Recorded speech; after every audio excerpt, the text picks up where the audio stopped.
क्या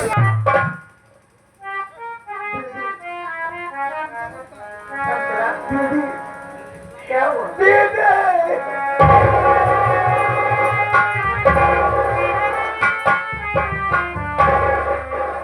आपकी बात क्या है? ऐसे क्यों रो रहे हो तुम? मैं आपके सामने आंचल फैला के भीख मांग रही हो। आंचल फैला के भीख मांग रही हो। मेरी मदद कीजिए।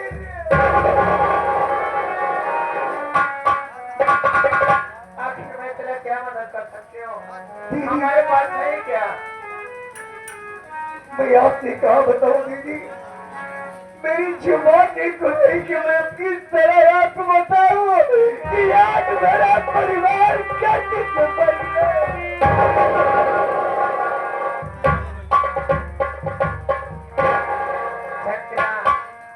अगर तू खुश है तो हम लोग खुश है चंद्रा। हम लोग तेरी खुशी तभी देखते आए ना। दीदी, हमारे बेटे को खून की जरूरत है। मेरे बेटे की खून की जरूरत है। डॉक्टर साहब ने कहा आप तो ग्रुप नहीं मिल जाएंगे और हमारे पति को पागल हो गए थे। वो रात के बेचारे तो कोई एक्सीडेंट हो गया। डॉक्टर साहब ने कहा खून नहीं मिलेंगे तो तुम्हारे पति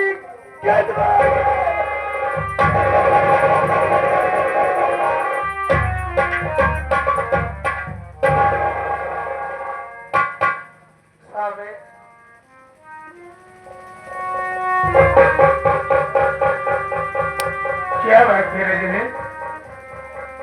चंचल आइए आरोप है कि हमारे बेटे का एक्सीडेंट हो गया है।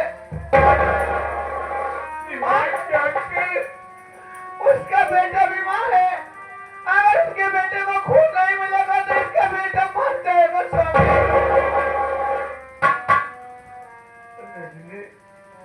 आखिर अब इस दुनिया में हमारे और तुम्हारे लिए बनता ही क्या है? यही शरीर बच्ची है ना। अगर ये शरीर किसी के काम में आ जाते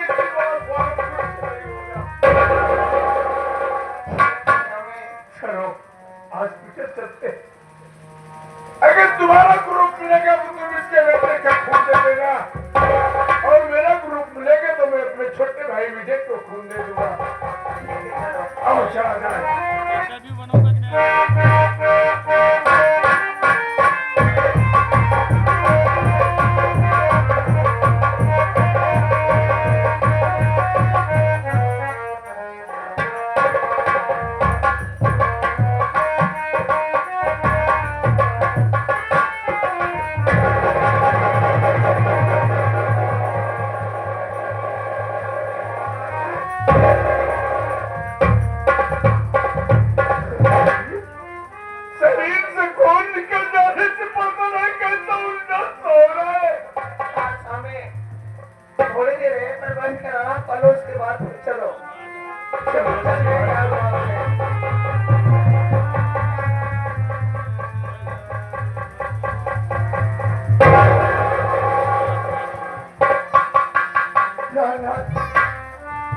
आप तो ठीक हो गए। मैंने बहुत जगह गई तुम्हारी ये खून मांगने गए, पैसे मांगने गए, लेकिन जब गई तो हम लोग दरवाजे बंद कर दिए। मजबूर होकर मैंने दीदी के पास गई, भैया के पास गई, तुम्हारे जीवन दान मांगने के। मेरा ग्रुप बच्चे के ग्रुप से नहीं मिला। डॉक्टर साहब का कहना था जब खून लाओ। मैंने दीदी के दोनों बच्चे से लिया। आप दीदी भैया खून न देते तो आपका जीवन मेरे बेटे का जीवन क्या होता?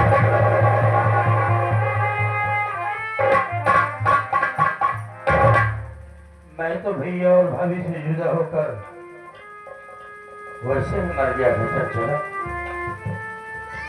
क्यों बचाया मुझे? मर जाने दिया होता। वैसे हो गए हो। मैंने गाँव देश में पैसा बहुत जगह मांगने गई, कोई नहीं पैसा दिया। कहाँ तेरे अमीर लोग? मैं गई हर गई भाभी के जो भाभी मुझे भड़काई कि मतलब मैं आपको पैसा दूंगी, आज मेरा दिल गिरा तो मेरी भौजाई मेरा साथ छोड़ दिया।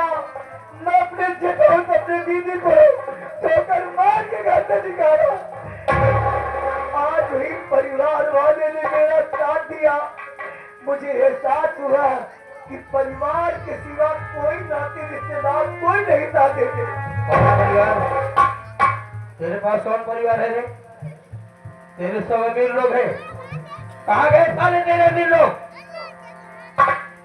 मर गए क्या? मेरे लिए क्यों भी मांग रही थी बड़े भैया के? क्यों नाक रगड़ने गई थी भाभी के पास? अगर न चाहती तो आप पहचान क्या से क्या हो जाता। मेरे मैंने कह दिया ना कि मुझे मर जाने दिया होता। मुझे एहसास हो गया गरीबों के दिल में जगह है, अमीरों के दिल में नहीं जगह है। लाख नहीं हर भरा रहे लेकिन परिवार के सिवा कोई नहीं साथ देता। उस दिन क्या कह रही थी यार? क्या कह रही थी? हाँ, कि तेरी नीयत अच्छी होती तेरा औलाद न मरता। तोरे जैसे कुकुर मेहरारू चुल्लू भर पानी में डूब के मर जाना चाहिए। किसकी औलाद को कह रही थी? किसको? तो खुद अपने औलाद को कह रही थी। क्योंकि वो जो बच्चा मरा था ना, वो तेरा औलाद नहीं था बल्कि मेरे भाभी के कोख से जन्मा हुआ बेटा था जो तक नहीं, ये मेरा बेटा है। ये मेरे भाभी का बेटा है जो दुनिया है। तेरी जिंदगी बचाने के लिए मेरा औलाद उसी वक्त मर गया था। मैंने सोचा था कि तेरी जिंदगी बच जाए। मैं वहां पर गिर गया रहा था हॉस्पिटल पर। बड़े भैया से मैंने कहा, डॉक्टर का कहना यह है कि अगर अपने जिंदे बच्चे को नहीं देखेंगे तो चंचला की जान जा सकती है। उसी दिन भाभी के कोख से जन्मा बेटा हुआ था। बड़े भैया ने अपने अमूल दौलत को उठाकर दे दिया था कि ले जाओ मेरे बहू की जिंदगी बचाओ। आप और क्या कहना चाहती है? अभी नहीं विश्वास है?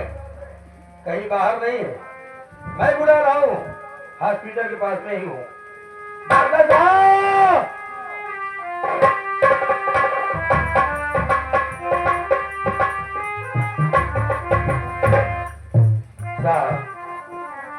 बात तो कहना नहीं चाहिए, लेकिन आज मौके पर वह बात को आप बिल्कुल आप खुलासा कर दीजिए, बता दीजिए सच्चाई क्या थी।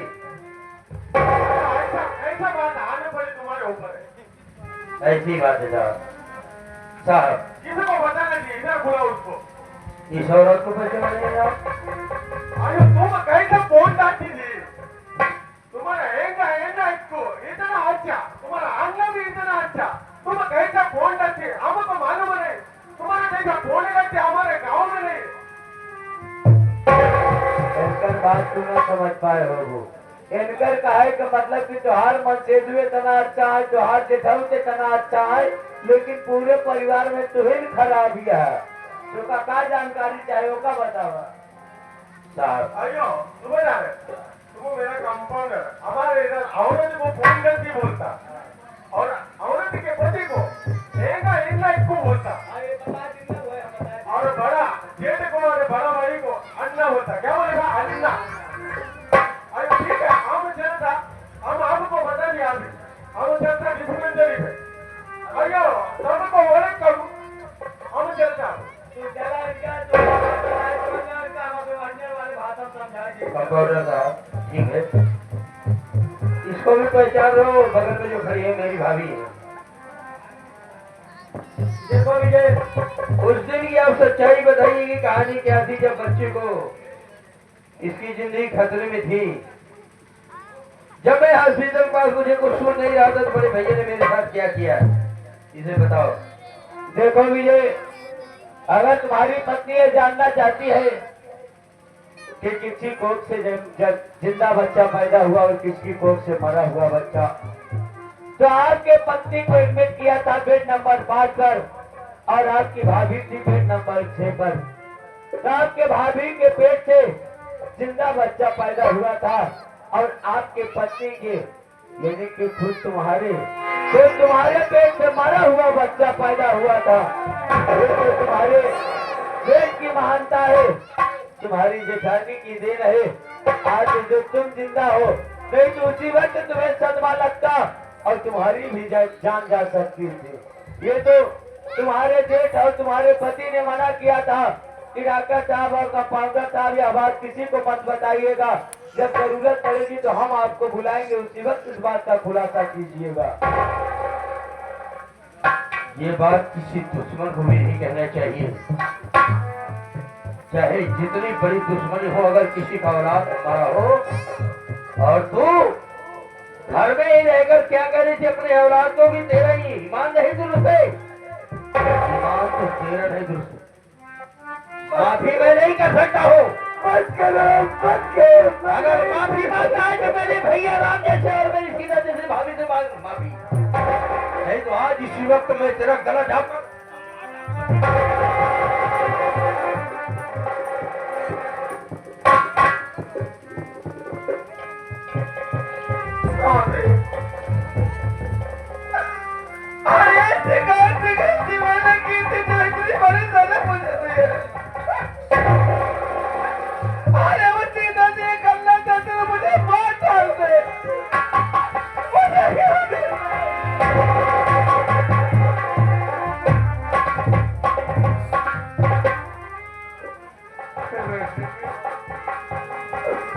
और तुम तो जानते हैं कि माँ बाप के मर जाने के बाद मैं अपने भाई विजय को भाई नहीं बल्कि औलाद समझता।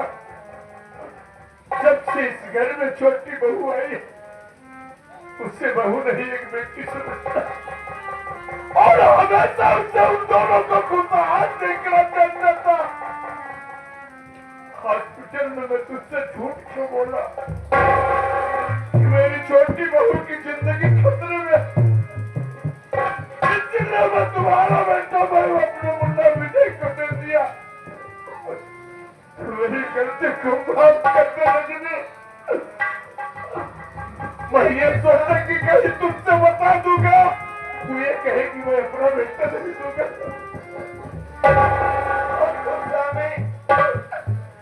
अरे कम से कम एक बार ये तो सोचते, मैं अपनी चंचलों को अपनी देवरानी नहीं बल्कि मैं उससे छोटी बहन समझती थी। और विजय हमारा देवर नहीं बल्कि विजय हमारा औलाद था।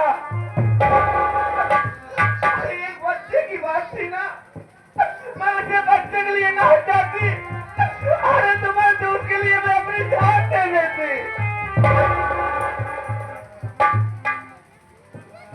चलो ठीक है, जो कुछ और से भूल जाओ। दीदी,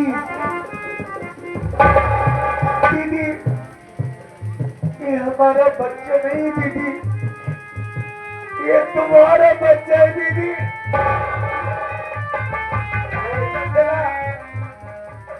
मैं मानते हमारा बच्चा है, लेकिन मैं इसे मैं अपने सिर में कोख में रखी हूँ।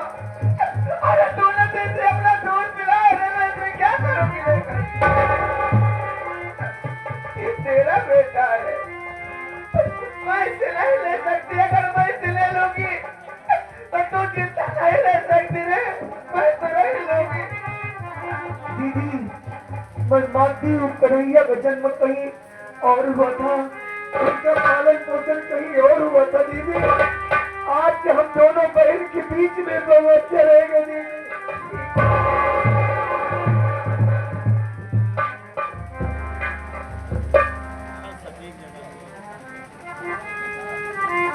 प्यारे साथी भैया बाबू लोग, यही से आप सब विदा होते हैं। यह हमारी संगीत रही, बाप बेटे से हुआ लाचार, भाई भाई का प्यार और छोटी बहू का अत्याचार। इस संगीत के रचयिता ये हमारे ढोलक पर जो संगत करते रहे अरविंद उस्ताद जी, उनकी रंगों की पावन धरती के इस संगीत को अपनी लेखनी से लिखे। अगर हम कलाकारों से खेलने में कोई त्रुटियां हो गई हो तो अपना छोटा भाई अपना नादान बच्चा समझ करके माफ कर देना बाबूजी। जाते जाते हम नन्हे मुन्ने कलाकार आशीर्वाद की कामना चाहते बाबू। अगर ये हमारे साजिंदा ये नन्हे मुन्ने कलाकार ये संगीत आप सबको अच्छी लगी हो तो हम कलाकारों को हौसला बुलंद करने के लिए एक बार दोनों हाथ उठा